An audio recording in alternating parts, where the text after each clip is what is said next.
तुझी काय गरज माझी काय जब समजून घेऊ दोघे शांत हो. सोड म्हटलं तर सोड.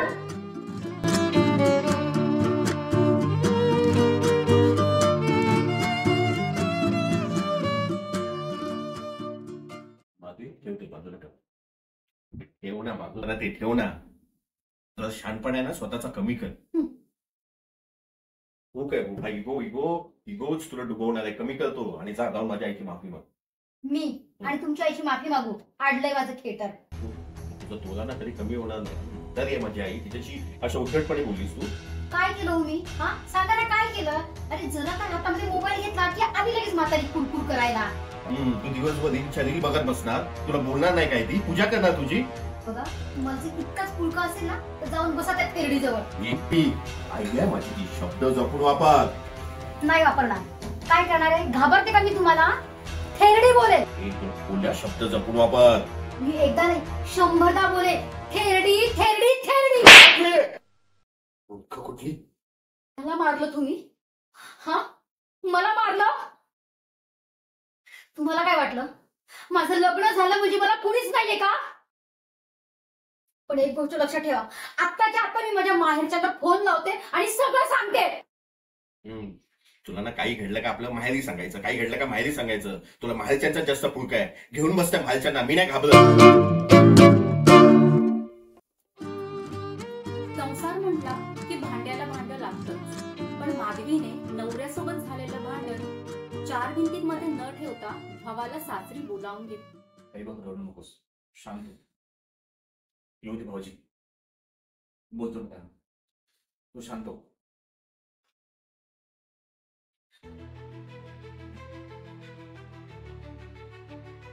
हात नाही चालायला लागला तुमचा. का मारलंच माझ्या ताईला? मी मारलं हे दिसलं तुला. पण तुझी बहीण कशी वागते हे दिसत नाही तुला? काय वागली हो मी? हा सांगा ना काय वागली? अरे जरा काय हातामध्ये मोबाईल घेतला ना तर लगेच अंगावरती आले.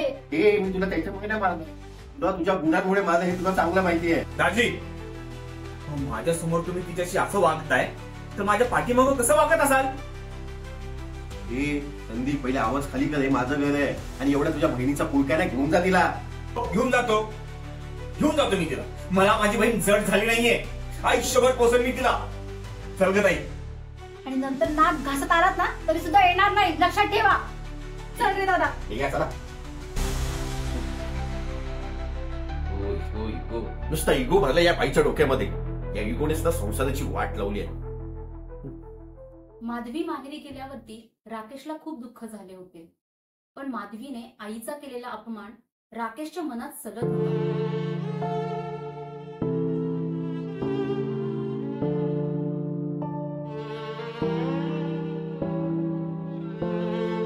राकेश चल दोन भाई जेवण घे. आई मला भूक नाही आहे ग. अरे असं किती दिवस करणार? मला आताच भूक नाही. तर मी काय म्हणते, सुनबाई किती दिवसाची माहेरी गेली, तिला तेव्हा आणलं. माझा अपमान केला असं ना मी सहन केलं असतं.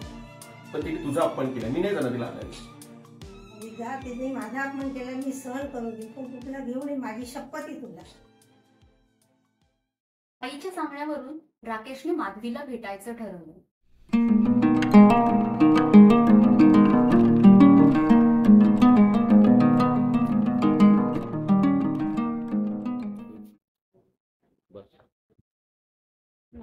मला बसायचं नाही. मला का बोलवलं इथे? हे बघ मान, झालं गेलं विसरून जाऊया. मागचं जे काही झालं गेलं ते गंगेला मिळालं. पण पुन्हा नव्याने सुरुवात करते. वा, म्हणजे तुम्हाला जेव्हा वाटेल तेव्हा हाकलून द्यायचं आणि जेव्हा वाटेल तेव्हा घ्यायला यायचं. हा तुला भांडण वाढवायचं आहे की मिटवायचं आहे का? हे बघा, बरं ठीक आहे, चल मी यायला तयार आहे. एवढं खुश नका हो. माझी अट. कोणती अट? तुम्हाला माझी आणि माझ्या घरच्यांची माफी मागावी लागेल, तेव्हाच मी येईल. येडीस का तू? का डोक्यात पडली तू? म्हणे माफी मागावी लागेल.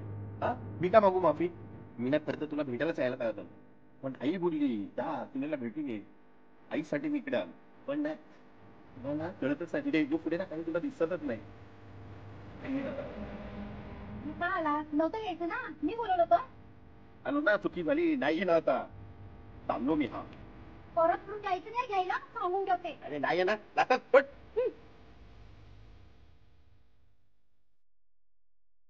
दिवसांमागून दिवस सरत गेले, पण माधवीच्या वागण्यात काही फरक पडला नाही.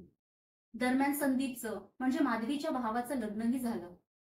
तसं पाहता माझ्यासारख्या अनेकांनी माधवीला समजावण्याचा प्रयत्न केला, पण काय ग शारदा, आज का फोन केला? हा म्हणजे माझी काय आठवण आली आज? माधवी, तुझी म्हणून काळजी call वाटली. केला. मला कळलं भरपूर दिवस झाले तू माहेरीच राहतेस. तुझ्या नवऱ्याने तुला सोडलंय का? अगं, नवऱ्याने मला नाही सोडलंय, मीच त्याला सोडून आली आहे.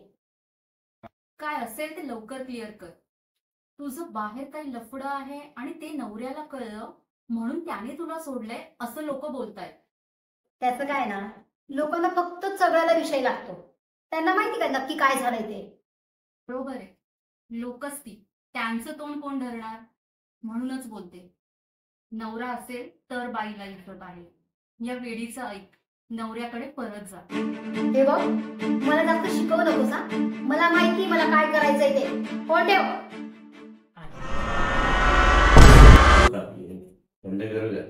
काय? नाही काही मदत करू का? हे बघ, घरात कुणी नाहीये, तू नंतर ये. निघ. मग तर बरंच आहे की. आवडतेस. हे बघ, सोड म्हणते ना, माझं लग्न झालं, तुला कळत नाही का? हा, निघ. सोडलंय तुला.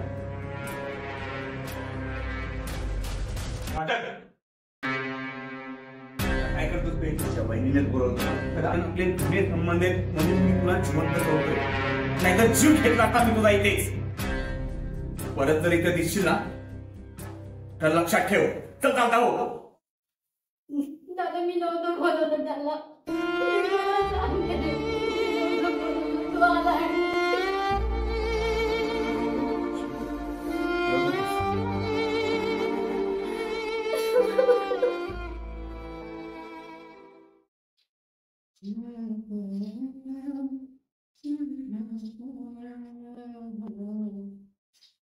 अरे, दादाने अजून नेटवर्क मारला नाही वाटतं.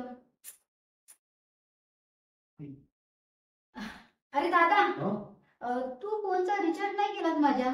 मीच सांगितलं त्याला नको करूस म्हणून. तुम्हाला कशाला पाहिजे फोन? आणि तसंही तुम्हाला कोणाचा कॉल येणार आहे? हे दादा, ही बघ कसं बोलते माझ्याशी. तू बरोबर बोलते. कशाला हवंय तुला फोन? अरे पण मला उशीर होते. बाय हा बाय. Bye bye. ए, माझ्या नवऱ्याला माझ्याबद्दल जास्त भडकवत जाऊ नकोस हं? हे बघ, माझ्याशी आवाजात बोलायचं नाही हा, सांगून ठेवते तुला. बोले मी. काय करशील तू? काय करेल? तू मला मारलंस? हो, फक्त समज दिली. जास्त पुढे पुढे करशील ना तर हाकलून देईल तुला खाली. तू मला करशील? हे घर माझं आहे, लक्षात ठेव. तुझं हक्काचं घर हे तुझ्या नवऱ्याचं, पण ते तू सोडून आलीस. आणि हे आता माझं घर. आणि एक गोष्ट लक्षात ठेव, माझा नवरा माझ्या मिठीत आणि मुठीत.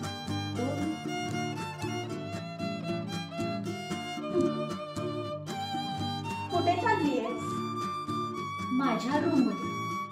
घराची मी धुणी भांडी पडली ती कोण करणार आहे? तुझ्यासाठी काय मी मोलकरीत आलो होता? आता बघत काय बसलीये? जा निघ. आईला खाऊ कुठची.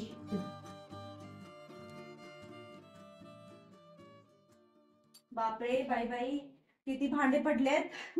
आणि हो, कपडे पण आहेत बाथरूम मध्ये, ते पण धुवून घ्यायचे. हा, बघतेस काय, धुवून घ्यायचे. तुला ना मला एक आनंदाची बातमी सांगायची आहे. कोणती बातमी? तुझा तो नवरा नाही का राकेश, तो दुसरं लग्न करणार आहे म्हणे. यात आनंदाची बातमी काय मग? हीच आहे आनंदाची बातमी. आता बघ, तू इथे राहणार, इथे काम करणार, मग मला फुकटची मोल करेन. आणि मला जेव्हा मुलं बाळ होतील तेव्हा फुकटची आया, म्हणजे माझा खर्च वाचला की नाही. मला तर बाई खूपच आनंद झालाय. जाऊ दे, तुझा आनंद नाही झालेला दिसतोय. कर कर काम कर. मी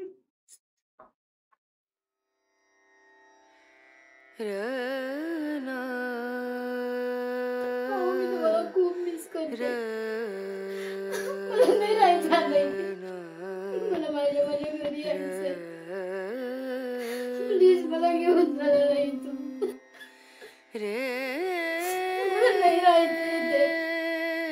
मला कळून चुकलंय की नवऱ्याने सोडलेल्या बाईची काय अवस्था आहे. पण मला माहितीये वेळ निघून गेली आहे. वेळ निघून गेली. माधवीच्या भाऊजाईला माधवी आता डोळ्यात सलत होती. माधवीलाही आता सासरी परत जायचं होतं, पण कोणत्या तोंडाने ती जाणार होती? स्वतःच्या परतीचे दोर तिने स्वतःच कापले होते. ताई, बाहेर या. अगं लवकर बाहेर ये. काय झालं?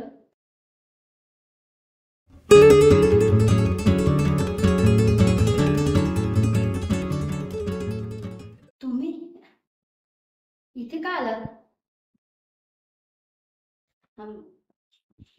म्हणजे मला कळलंय की तुम्ही दुसरं लग्न करताय. हो, अगं तू सोडून गेलीस आणि आईने लग्नासाठी खूप फोर्स केला. माझंही नाईलाज झालं.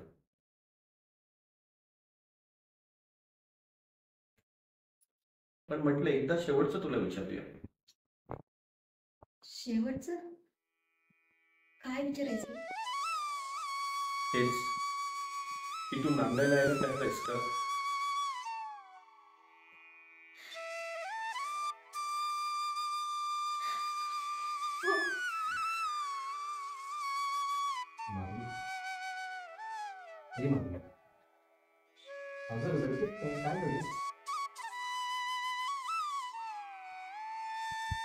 मला खूप आधी करायला हवं होतं.